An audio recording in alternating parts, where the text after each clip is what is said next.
Assalamualaikum warahmatullahi wabarakatuh. Balik lagi dengan saya Fira Dwi Sukmayanti. Pada pertemuan ini saya akan menjelaskan tentang apa itu paragraf, jenis-jenis yang terdapat dalam paragraf, dan juga contohnya. Langsung saja simak videonya. Di sini kita akan membahas tentang apa itu paragraf. Paragraf merupakan sebuah sarana untuk menuangkan gagasan, ekspresi, dan pengalaman seorang penulis dengan merangkai kata-kata secara padu. Rangkaian kata dalam paragraf mesti dirangkai dengan runtut supaya pembaca dapat dengan mudah memahami apa yang sedang dijelaskan oleh penulis. Sedangkan sebagai penulis, penulisan yang runtut dapat mempermudah penulis karena ide yang dijelaskan dalam paragraf menjadi efektif. Dalam sebuah paragraf, akan selalu ditemui satu kalimat berisi gagasan utama yang akan dikembangkan dan diperjelas dengan kalimat-kalimat lain yang disebut dengan kalimat topik. Jika sebuah paragraf memiliki dua atau lebih gagasan utama, pembaca akan sulit memahami apa yang sedang dijelaskan oleh penulis. Selanjutnya terdapat beberapa jenis-jenis paragraf, yaitu yang pertama paragraf deduktif, paragraf induktif, paragraf campuran, paragraf analogi, dan juga paragraf generalisasi. Yang pertama, kita akan membahas tentang paragraf deduktif. Paragraf deduktif adalah paragraf yang ide pokok atau gagasan utamanya terletak di awal paragraf dan diikuti oleh kalimat-kalimat penjelas untuk mendukung gagasan utama.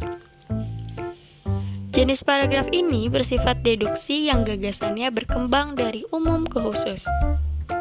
Ciri-ciri paragraf deduktif yaitu yang pertama, gagasan utama berada di awal paragraf. Ciri yang kedua yaitu kalimat pertama adalah pernyataan umum, kemudian kalimat selanjutnya sifatnya khusus. Dan ciri yang terakhir yaitu akhir kalimat deduktif diakhiri dengan penjelasan.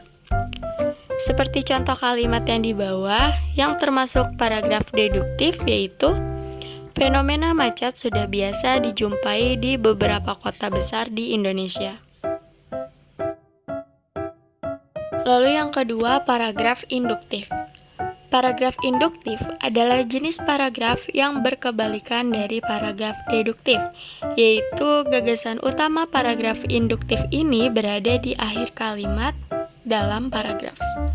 Jenis paragraf induktif akan diawali dengan penyebutan peristiwa khusus atau penjelasan yang berfungsi untuk mendukung gagasan utama. Ciri-ciri paragraf induktif yaitu yang pertama, diawali dengan penyebutan peristiwa khusus sebagai penjelas dan pendukung gagasan utama. Yang kedua, menarik kesimpulan berdasarkan peristiwa-peristiwa khusus. Yang ketiga, memakai konjungsi yang berfungsi sebagai kata penghubung. Dan yang terakhir, konjungsi di awal kalimat dan diikuti tanda baca koma. Seperti contoh kalimat yang di bawah yang termasuk paragraf induktif yaitu dapat dikatakan banjir bandang yang melanda Denpasar minggu lalu itu membawa dampak yang buruk bagi kesehatan untuk korban banjir. Selanjutnya paragraf campuran atau deduktif induktif. Paragraf campuran adalah paragraf yang gagasan utamanya terdapat pada bagian awal dan akhir paragraf. Paragraf campuran diawali dengan pernyataan umum lalu diikuti kalimat khusus sebagai penjelas. Kemudian di akhir paragraf terdapat pernyataan umum sebagai pengulangan dari gagasan utama. Ciri-ciri paragraf campuran yaitu yang pertama, setiap paragraf mengandung makna, pesan pikiran, ide pokok yang relevan dengan ide pokok keseluruhan karangan. Yang kedua, paragraf umumnya dibangun oleh sejumlah kalimat. Yang ketiga, paragraf adalah satu kesatuan ekspresi pikiran. Yang keempat, paragraf adalah kesatuan koheren dan padat. Dan yang terakhir, Kalimat-kalimat paragraf tersusun secara logis dan sistematis. Seperti contoh kalimat yang di bawah yang termasuk paragraf campuran, yaitu apabila kita jarang mengonsumsi sayuran hijau, bisa berakibat tidak baik bagi kesehatan. Ternyata, jarang mengonsumsi sayuran hijau bisa berbahaya bagi tubuh kita. Lalu yang keempat, paragraf analogi. Paragraf analogi adalah bentuk pengembangan paragraf dengan mengilustrasikan atau memberikan penggambaran khusus mengenai informasi yang tidak umum atau kurang diketahui oleh masyarakat secara luas. Gambaran atau ilustrasi yang diberikan dalam paragraf analogi ini biasanya dengan sesuatu yang sudah dikenal oleh masyarakat.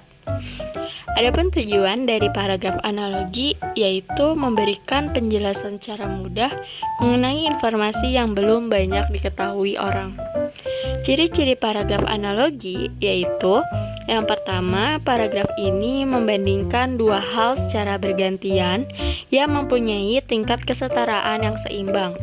Hal yang bisa dibandingkan bisa dalam bentuk benda, kejadian, kondisi, maupun proses. Yang kedua, kalimat-kalimat penjelas dalam paragraf analogi seringkali dalam bentuk persamaan-persamaan yang dimiliki oleh dua hal yang dianggap sama. Dan yang terakhir, paragraf analogi mempunyai kalimat utama yang berada di bagian akhir paragraf atau disebut dengan kesimpulan yang mana adalah penjelas dari ide awal yang dikemukakan. Jenis paragraf yang terakhir yaitu paragraf generalisasi. Paragraf generalisasi adalah suatu paragraf yang menggunakan pendekatan induksi di dalam kalimatnya. Dengan kata lain, paragraf generalisasi merupakan paragraf yang disusun berdasarkan melalui kumpulan fakta dan data yang saling berkaitan, sehingga menemukan kesimpulan pokok. Paragraf generalisasi menggunakan pendekatan induksi dari umum ke khusus yang memiliki ciri khas dengan penyampaian ide pokok di akhir paragraf yang sebelumnya diberikan fakta-fakta pendukung. Ciri-ciri paragraf generalisasi yaitu yang pertama, paragraf yang mengandung kesimpulan pokok, yang kedua adanya hubungan informasi dalam paragraf tersebut, dan yang terakhir yaitu terdapat kesimpulan di akhir paragraf.